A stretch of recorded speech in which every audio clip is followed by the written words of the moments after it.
မမလေးပုံမြင်ကနေကြိုဆိုပါတဲ့ကလေးတို့ရေဒီနေ့မမလေးကကျဲလေးတစ်လုံးနဲ့တတိရှိလာတဲ့ကလေးလေးတယောက်အကြောင်းပြောပြမယ်နော်တခါတော့က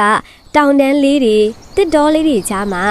မိုးလင်းရွာတို့ခေါ်တဲ့ရွာလေးတွေရှိပါတယ်နေကင်းဆိုရင်နေရောင်လေးလှလှထွက်ပြီးလက်လေးတွေတချင်းဆိုနေကြပါတယ်ညရောက်ရင်တော့အလွန်အမင်းမုံမိုက်သွားတတ်ပါတယ်ရွာထဲမှာနိုနိုဆိုရဲ့ကလေးလေးတယောက်နေထိုင်ပါတယ်နိုနိုကကျင်နာတတ်ပြီးတခြားသူတွေကိုကူညီရတာကိုအရာကြိုက်ပါတယ်။ဒါပေမဲ့နိုနိုမှာအလွန်ကြောက်တတ်တဲ့အရာတစ်ခုရှိပါတယ်။အဲဒါကညအမှောင်ပါ။ညတိုင်းအိတ်ချိန်ရောက်ရင်နိုနိုကမိခင်လက်ကိုတင်းတင်းဆုပ်ပြီးမေမေမှောင်လွန်းလို့ကြောက်တယ်လို့ပြောတတ်ပါတယ်။တညမှာမိခင်ကနိုနိုရေအမှောင်ဆိုတာမကောင်းတာမဟုတ်ဘူးနော်။အလင်းကိုပိုတန်ဖိုးထားအောင်တင်ပေးတာပါလို့ပြောပါတယ်။နိုနိုကနားမလည်သေးပေမဲ့ကောင်းကင်ကြီးကိုမောက်ကြည့်လိုက်ပါတယ်။အဲ့ဒီအချိန်မှာကျယ်လေးတစ်လုံးကလင်းလက်လက်နဲ့နိုနိုအနားကိုဆင်းလာတယ်လို့ဖြစ်သွားပါတယ်။နိုနိုရေငါကအလင်းကျယ်ပါ။မင်းကြောက်တဲ့အချိန်တိုင်းမင်းအနားမှာရှိနေမယ်လို့ပြောပါတယ်။နိုနိုကမေးလိုက်ပါတယ်။ကျယ်လေးရေမင်းကဘာကြောင့်မှောင်တဲ့ညမှာပဲလင်းရတာလဲ။ကျယ်လေးကဖြေပါတယ်။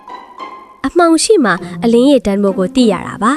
ပြီးတော့ငါအလင်းကိုကို့အတွက်တင်မထားဘူးအခြားသူတွေကိုပါမျှဝေဖို့လင်းနေတာပါနိုနိုကကျယ်လေးရဲ့စကားကိုစိတ်ထဲမှာသိမ်းထလိုက်ပါတယ်နောက်တနေ့ညမှာရွာထဲမှာမီးတွေပြတ်သွားပြီးကလေးတွေအားလုံးကြောက်နေကြပါတယ်နိုနိုလည်းကြောက်ပေမဲ့ကျယ်လေးရဲ့စကားကိုသတိရပြီးမကြောက်ပါနဲ့နော်ငါတို့အချင်းချင်းအတူရှိရင်အမှောင်ကကြောက်စရာမဟုတ်ပါဘူးလို့ပြောပြီးနိုနိုကမီးအိမ်လေးတစ်လုံးယူကအိမ်တအိမ်ချင်းလိုက်ကူညီပေးပါတယ်အခြားကလေးတွေလည်းနိုနိုနောက်လိုက်ပြီးအလင်းလေးတွေကိုမျှဝေကြပါတယ်ရွာလေးတစ်ရွာလုံးအလင်းလေးတွေပြန်လင်းလာပြီးလူတွေအားလုံးစိတ်အေးသွားကြပါတယ်အဲ့ဒီညမှာနိုနိုကအိယာပေါ်မှာလှည့်ပြီးကောင်းကင်ကိုကြည့်လိုက်ပါတယ်ကျယ်လေးကတိတ်တိတ်လေးလင်းနေပြီးမင်းကငါ့လိုအလင်းကိုမျှဝေတတ်လာပြီနော်လို့ပြောတယ်လို့ခံစားရပါတယ်။နိုနိုကဘာမှမပြောဘဲပြုံးပြီးအေးချမ်းစွာအိပ်ပျော်သွားပါတယ်။ပုံပြင်လေးကတော့ဒါပါပဲကွယ်။ကလေးတို့ရေကြောက်စရာအခြေအနေလေးကလည်းကလေးတို့ကိုတန်မာစေတတ်ပါတယ်